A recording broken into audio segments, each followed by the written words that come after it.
ये दुनिया बहुत से रहस्यों से भरी हुई है। कुछ रहस्यों के बारे में जानना इंसान के बस के बाहर है।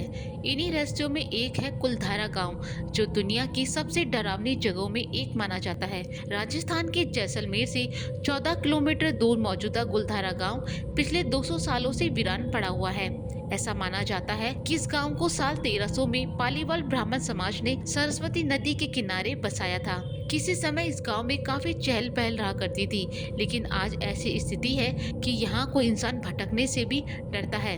कहा जाता है कि इस गांव में रहने वाले करीब 5000 लोग एक रात में ही गायब हो गए थे। वो कहाँ चले गए थे, आज भी ये रहस्य बना हुआ है।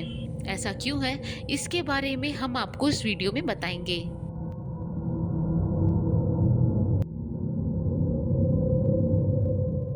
कुलधारा गांव मूल रूप से ब्राह्मण द्वारा बसाया गया था, जो पाली क्षेत्र से जैसलमेर आए थे और कुलधारा गांव में आकर बस गए थे।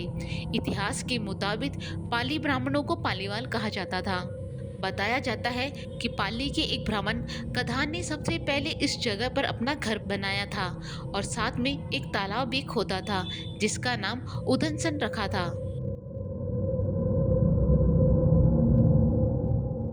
लोकप्रिय मिथ के अनुसार 1800 के दशक में मंत्री सलीम सिंह के अधीन एक जागीर या राज्य हुआ करता था, जो कर इकट्ठा करके लोगों के साथ विश्वासघात किया करता था। यहाँ के लोग सलीम के अत्याचारों से परेशान थे।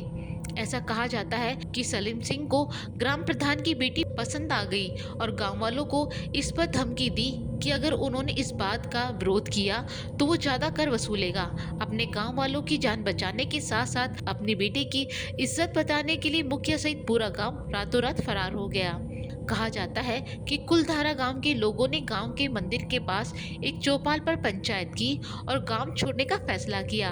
गांव वाले गांव को वीरान छोड़कर किसी दूसरी जगह पर चले गए। ऐसा कहा जाता है कि गांव वालों ने जाते समय गांव को ये श्राप दिया कि यहाँ आने वाले दिनों में कोई भी रह नहीं पाएगा। इस घटना के बाद उस समय कोई भी व्यक्ति डर के चलते इस गांव में अपना घर नहीं बनाता था। माना जाता है कि जो भी घर बनाता उसके साथ कुछ न कुछ अजीब घटनाएं होने लगती थी। वहीं यहाँ आज भी सलीम सिंह की हवेली मौजूद है, लेकिन उसे देखने कोई नहीं जाता।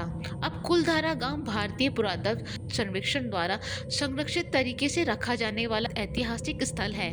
पर्यटक यहाँ घूमने आते हैं और इस ऐतिहासिक स्थल को देखते हैं। कुलधारा क्षेत्र एक विशाल क्षेत्र में फैला हुआ है, जिसमें लगभग 85 छोटी बस्तियां शामिल हैं। गांव के सभी घर टूट चुके हैं और खंडर हो चुके हैं। यहाँ एक देवी का भी मंदिर है, वो भी खंडर हो चुका है।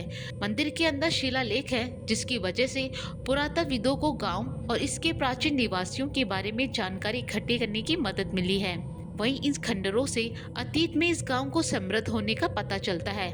आज ये जगह भूतिया मानी जाती है, इसलिए स्थानीय लोग सूर्यास्त के बाद यहाँ नहीं आते हैं। स्थानीय लोगों का कहना है कि कुछ घरों में चूल्हे, बैठने की जगहों और घड़े रखने की जगहों पर किसी के होने का एहसास होता है। ऐसा लगता है जैसे यहाँ से अभी कोई गया है। यहाँ की दीवारों में उदासी का एहसास होता है। लोगों का ये भी कहना है कि रात के सन्नाटे में कुलधारा के खंडरों में किसी के कदमों की आहट भी सुनाई देती है। अब इनमें कितनी सच्चाई है, इसके बारे में कुछ कहा नहीं जा सकता, लेकिन इस बात से भी इनकार नहीं किया जा सकता कि इस दुनिया में ऐसे रहस्य हैं जिन्हें जानना सच में इंसान के बस की बाहर है। इस बारे में आपका क्या कहना है, हमें कमेंट बॉक्स में जरूर बताएं।